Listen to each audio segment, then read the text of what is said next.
Welcome back. Last time we got a closer look at Israel's sacrificial system. Now we're ready for the next period, which is tribal Israel. This period begins around 1400 BC and lasts until around 1100 BC. The books of Joshua, Judges, and Ruth fall into this period. Remember, Israel is now under the leadership of Joshua. As the people of Israel entered the western portions of the land of Canaan, God continued to work miracles. At the end of the 40 years of wandering in the wilderness and before Moses died, the Israelites conquered lands to the east of the Jordan River in what is now the countries of Jordan and Syria. These lands were allotted to the tribes of Reuben, Gad, and half of the tribe of Manasseh. Then God directed Israel west across the Jordan River into the land of Canaan proper. As the Levites carried the Ark of the Covenant across the river, the Jordan dried up for the people to cross just as it had done 40 years before when they crossed through the Red Sea. After they crossed, the daily gift of the miraculous manna ceased to fall from heaven because they could now eat from the produce of the land. Coming from the east, the fortified city of Jericho was the key to the rest of Canaan. Joshua sent Israelite spies into the city, but city officials were tipped off that they were there.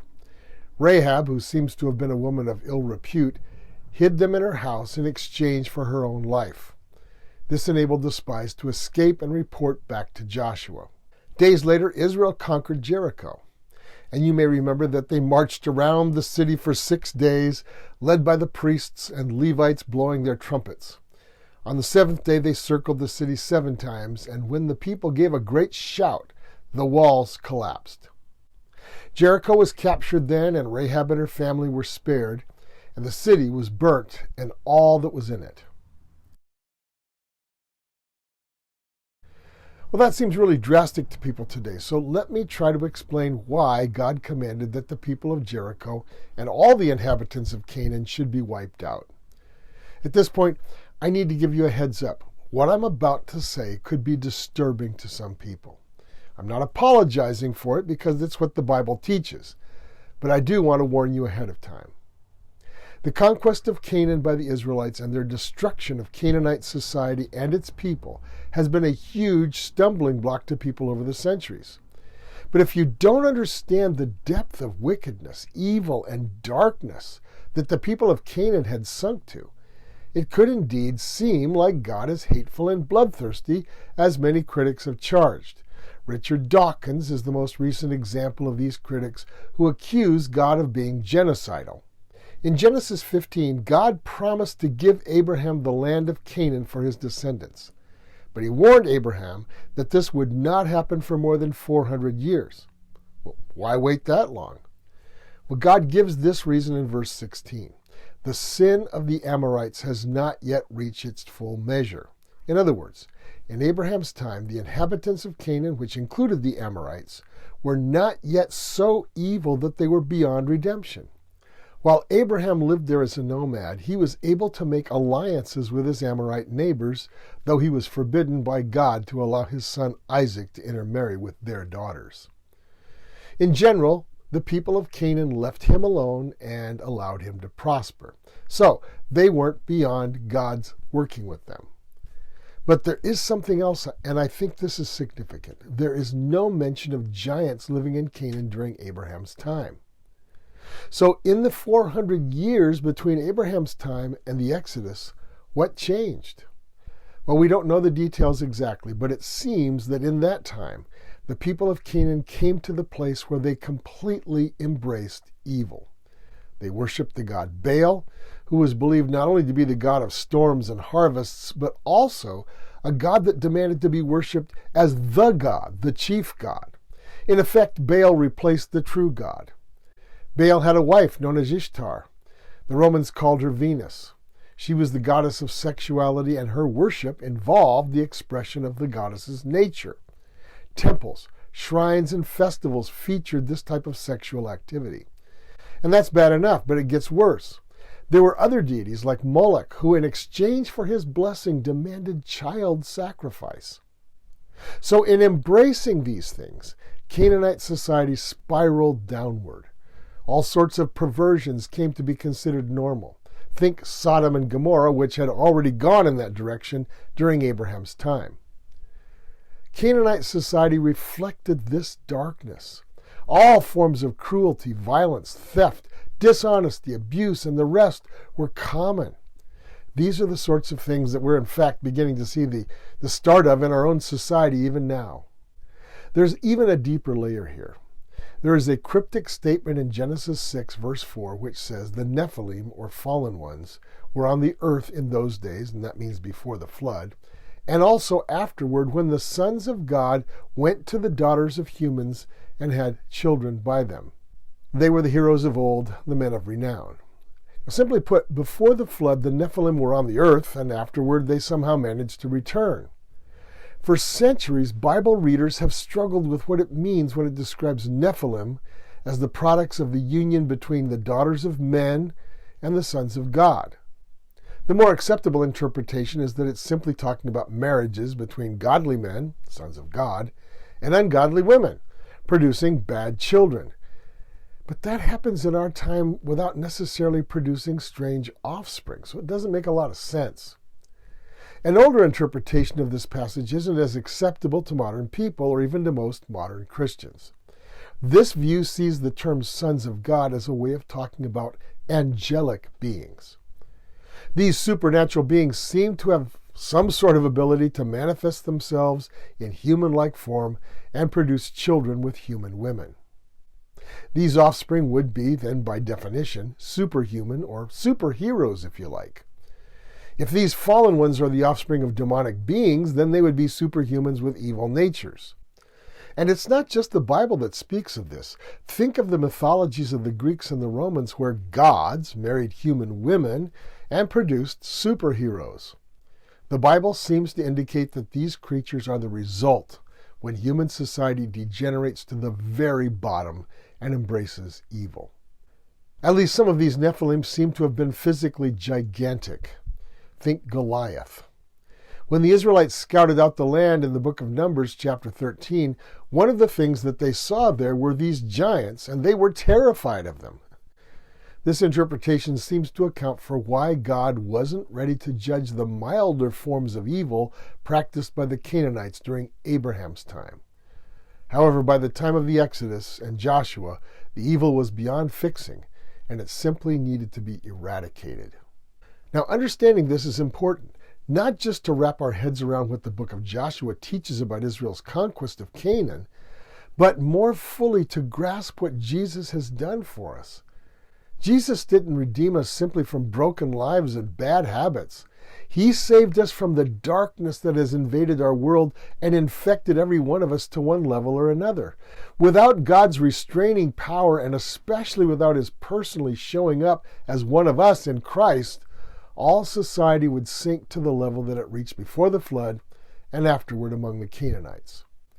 Each one of us would be left to the darkness within us, without hope and without God.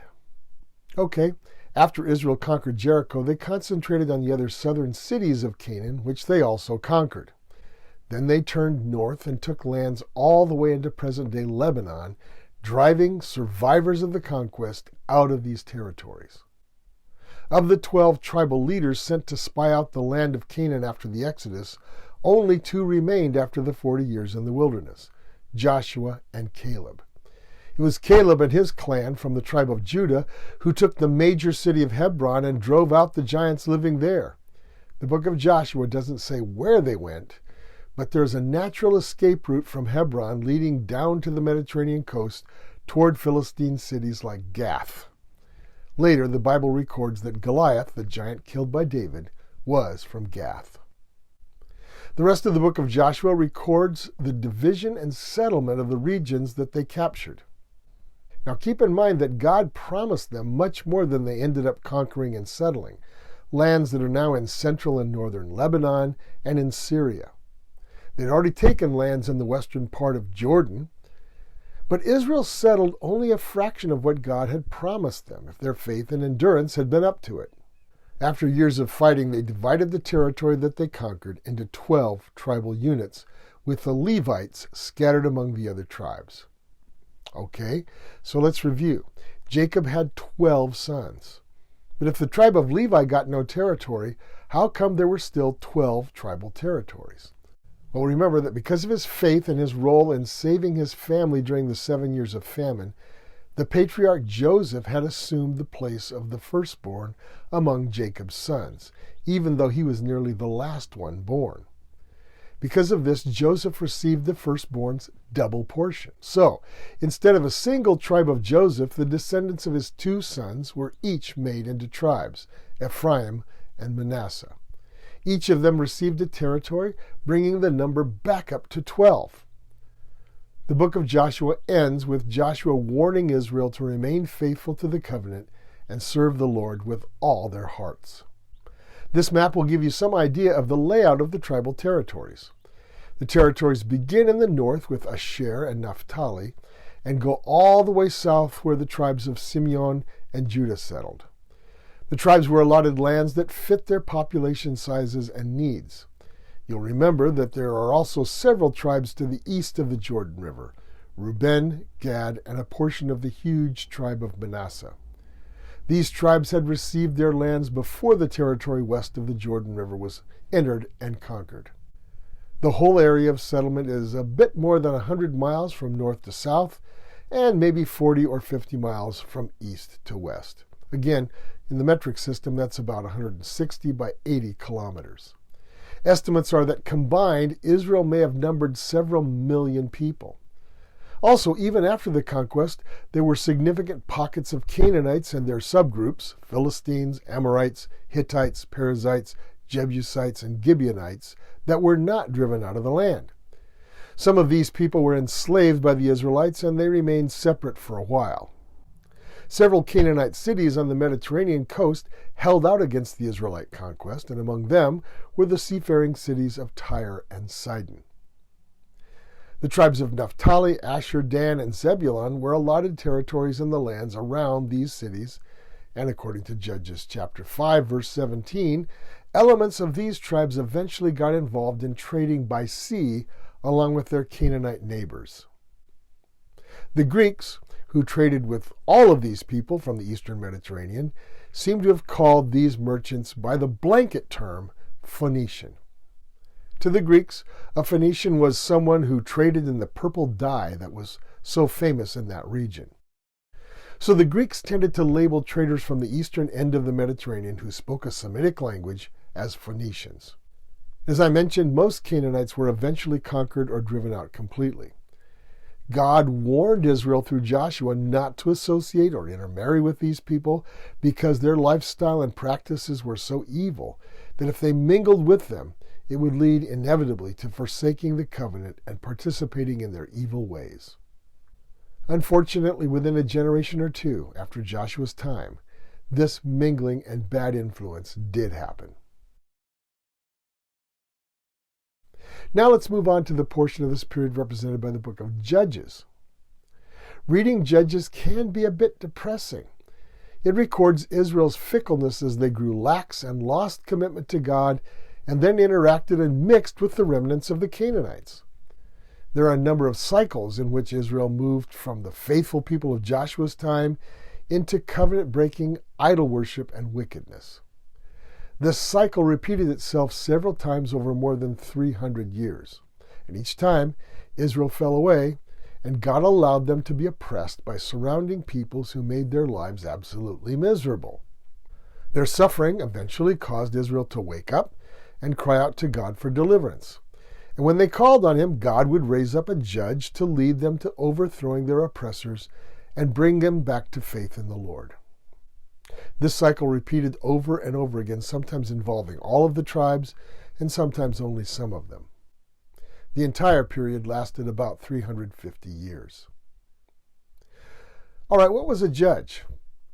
The Hebrew word translated as judge is shofet, the plural being shofetim. The shofetim were leaders of Israel, including military, political, and spiritual roles. They were not hereditary kings, but they were leaders raised up by God and recognized by groups of tribes, or in some cases by the entire people of Israel itself. Who were these judges? I'll try to get them in rough chronological order, although some served among some of the tribes at the same time as other judges served among different groups of tribes. Othniel was Israel's first judge. His name means God is strength, and he served for 40 years from the early to mid-1300s BC. Othniel was a Judahite and a nephew of Caleb, one of the 12 spies sent to spy out the land of Canaan. Othniel led Israel to victory over the Arameans, who lived in the region of modern Syria. The second judge, Ehud, whose name means strong, was left-handed, and he was from the tribe of Benjamin. He killed King Eglon of Moab, subdued the Moabites, and he made them subject to Israel. The era of peace established under his leadership lasted 80 years from the late 1300s to the mid-1200s BC. Judge number 3 was Shamgar, also from the tribe of Benjamin, who struck down 600 Philistines with an ox goad, which is a long wooden rod with a metal spike on the end, used in herding cattle. And an ox goad may seem like an odd weapon, but at the time the Philistines prevented Israel from having real weapons. They seem to have used farm implements and other tools instead. I'll talk more about the Philistine monopoly on iron in a future lesson. Then there was the female judge, Deborah, the wife of Lapidith of the tribe of Ephraim. Because Israel continued their evil ways, God handed the northern tribes over to the Canaanite king named Jabin, who oppressed Israel for 20 years. I think Deborah is hilarious, not because she was a woman, but because her name means honeybee. Can you imagine being led into battle under the banner of someone named Honeybee? Of course, I think it means that she stung a lot of people. Well, neither could most of the tribes that rallied to fight against the powerful force of the Canaanites who remained in the land. So, Honeybee, Deborah, appointed a military commander named Baruch, which means lightning or shining, from the tribe of Naphtali. Baruch rallied several of the northern tribes and wiped out the Canaanites. After the battle, Sisera, the Canaanite army commander, escaped, and he hid in the tent of a woman named Jael. Jael fed Sisera and then lulled him to sleep. When he was deeply asleep, she killed him by driving a tent peg through his head. It's significant that it's not Barak who gets the main credit for all of this, but Deborah. Gideon was the fifth judge. His name means someone who fells a foe or hacks them down.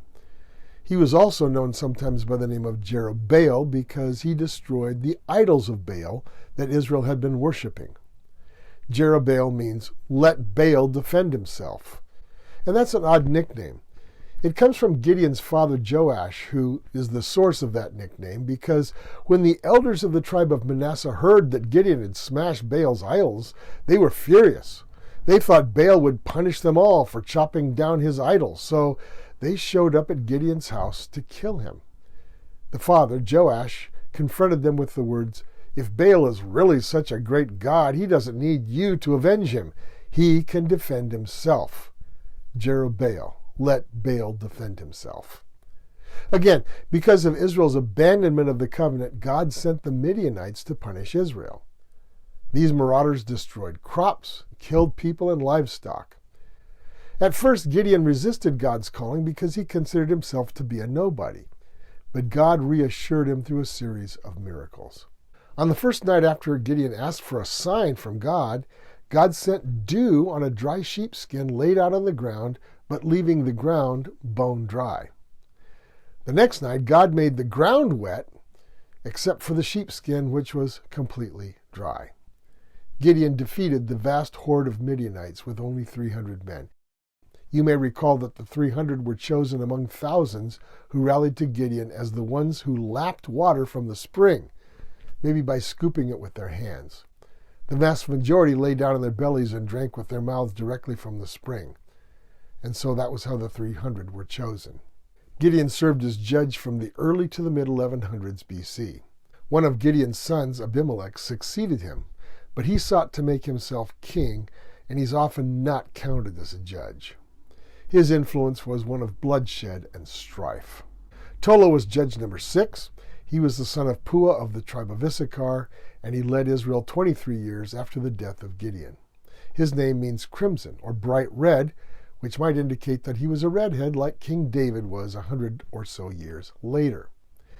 There doesn't seem to have been a specific enemy of Israel at the time, so Tola may have simply continued the time of peace in central Israel begun under Gideon.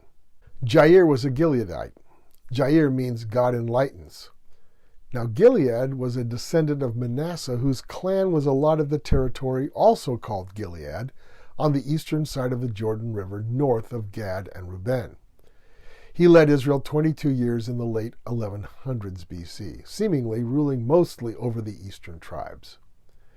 Judge number 8 was Jephthah, who was also a Gileadite from the tribe of Manasseh. He served as judge only 6 years. Because he was the son of a prostitute, he was exiled from his home by his jealous half-brothers. Jephthah eventually returned with an armed band of men to defeat the Ammonites who were opposing and oppressing the eastern tribes. Jephthah seems to have been a speak first and think later type of person. On one occasion, he vowed to sacrifice the first thing that walked out of the door of his house if God would simply grant him victory over the people of Ammon. But what came out of his house, to his great sadness, was his beloved daughter. And though it grieved him deeply, Jephthah fulfilled his vow and sacrificed her.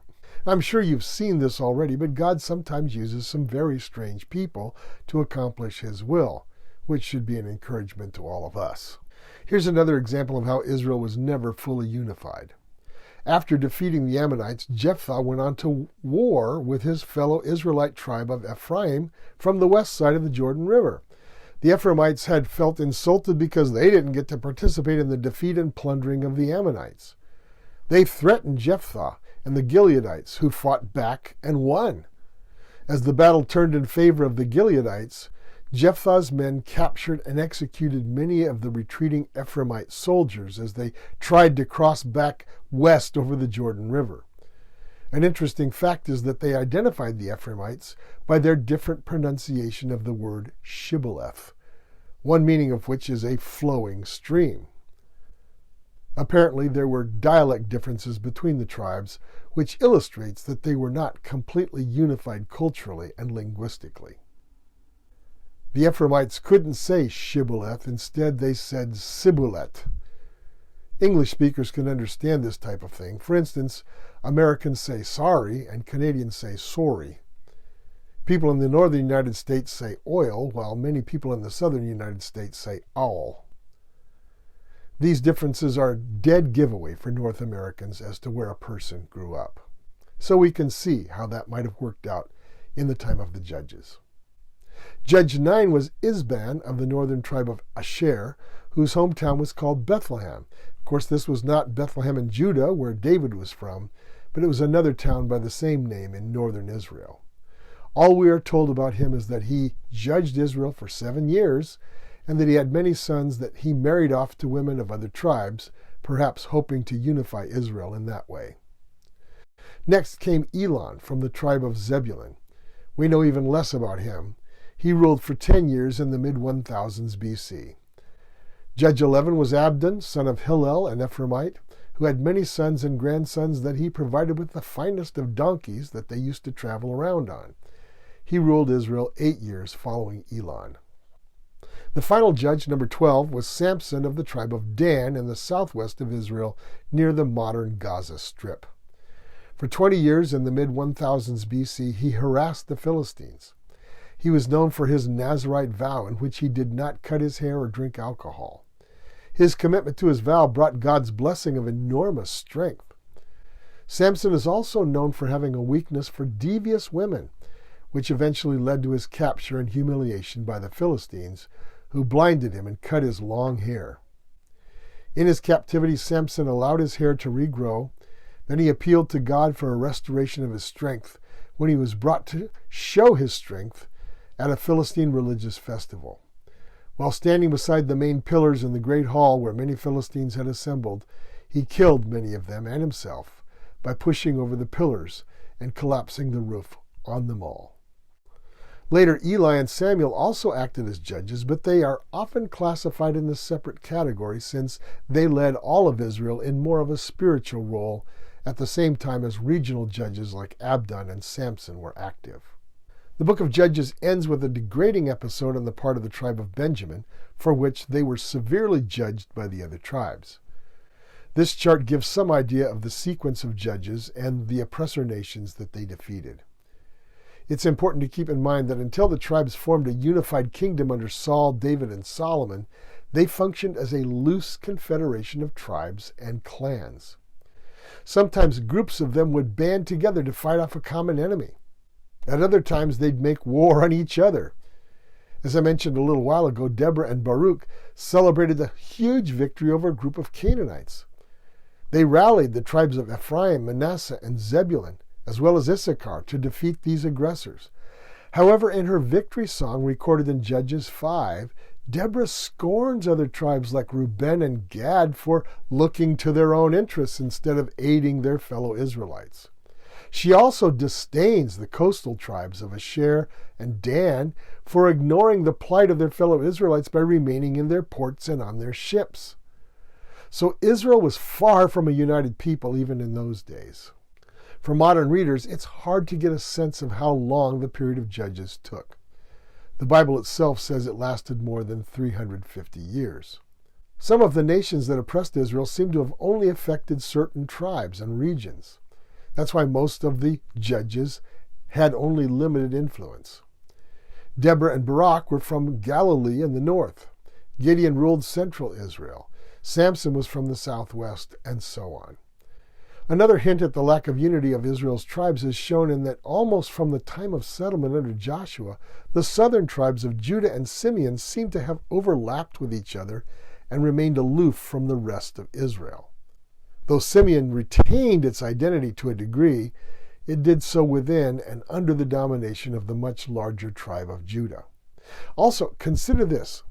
If you compare the tribal census numbers coming out of Egypt at the beginning of the Exodus with the later census toward the end of the 40 years in the wilderness, there are major differences in some of the tribal numbers. One possible explanation for these smaller tribal numbers for tribes like Simeon and Dan at the end of the wilderness wanderings is that large chunks of these tribes may have left the main body of Israel and migrated elsewhere before they got to the Promised Land. There are even hints in ancient literature that clans from the tribe of Dan migrated to distant lands even while Israel was still enslaved in Egypt, as well as afterwards. For example, sometime in the distant past, Greek legend claims that there was a large immigration to Greece from Egypt. This group founded and settled the city of Argos, and the Argonauts claimed that their founder and ancestor was called Danaus, the son of Bela. Now, is there anyone mentioned in the Bible that could fit that description? Well, we know that the patriarch Jacob had 12 sons. 2 of his sons, Naphtali and Dan, were born to his concubine Bilhah, Rachel's handmaid. So Dan, the son of Bilhah, could have migrated to Egypt with his clan under the sponsorship of Joseph, or maybe his descendants did that. If so, that could have taken place any time between the 1800s to the 1500s BC.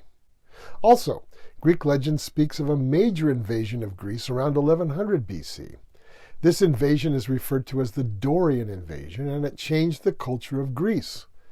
Many scholars now dismiss the Dorian invasion as simply legend. However, there was a place where a people called Dorians might have come from in the ancient world. Dor was a decent-sized port city on the coast of Israel, near the boundary between the territories of the tribe of Manasseh and Asher. So it's possible that the Dorian invasion came from Dor. Here's something else that illustrates the fact that the tribes did not remain totally together, but pursued their own interests. This fascinating bit of information comes from the Apocrypha, which was not included in Jewish scripture. The book of 1 Maccabees, chapter 12, verses 20 through 22, records a letter sent by Arius, king of Sparta, to the high priest in Jerusalem around 145 BC. It says this: King Arius of Sparta, to Onias the high priest, greetings. We have found a document about the Spartans and the Jews indicating that we are related and that both of our nations are descended from Abraham. Now that we have discovered this, please send us a report about your situation. At least the upper classes of Sparta are said to have been the result of this Dorian invasion. Changing the tone a bit, let's look at the lovely book of Ruth. This book belongs to the period of the Judges as well, almost certainly toward the very end of the period. Ruth serves several important functions in Scripture.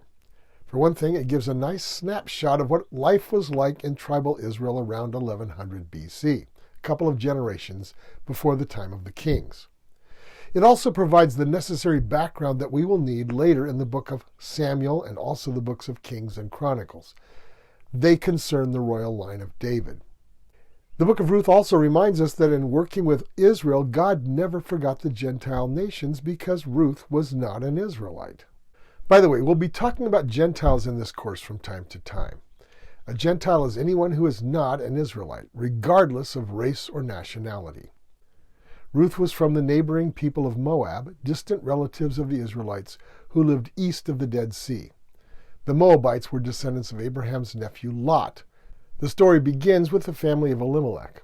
They were Judahites from Bethlehem who had fallen on hard times and had migrated eastward across the Jordan River to the land of Moab. There Ruth became acquainted with and married into this family. Through observing their faith and godly lifestyle, she had become a person of faith herself. After her husband died, she and her mother-in-law Naomi were reduced to deep poverty. So, Ruth accompanied her mother-in-law back to Bethlehem in Judah. There God arranged for a prominent man named Boaz to have mercy on their desperate poverty. He took care of them and eventually married Ruth. She is recorded at the end of the book of Ruth as an honored ancestor of King David and of the kings of Judah. Much further down the line, of course, she is also an ancestor of Jesus. Ruth is an easy but very intriguing little book of 4 chapters. The only caution I would give you is that there are several cultural issues that you might need to research as you go through the book. Ruth is also a romantic book. People today are touched by the blossoming relationship between Ruth and Boaz in spite of the very different cultural ways in which people could enter into marriage in those days compared to our times. To sum up, this era saw the establishment of Israel as a cohesive people, although somewhat disunified by tribes. The time of the Exodus, around 1450 BC, until the time of the Kings, which is just before about 1000 BC, includes 2 periods, the Exodus from Egypt and the period of tribal Israel. These periods show how God worked to build them up as a nation that God set apart to bring blessing to the world. God nurtured them by delivering them from slavery, giving them the law under Moses at Mount Sinai, and by teaching them to live by faith both in the wilderness and later in the land of Canaan. I'll bring this lesson to a close. We'll see you next time.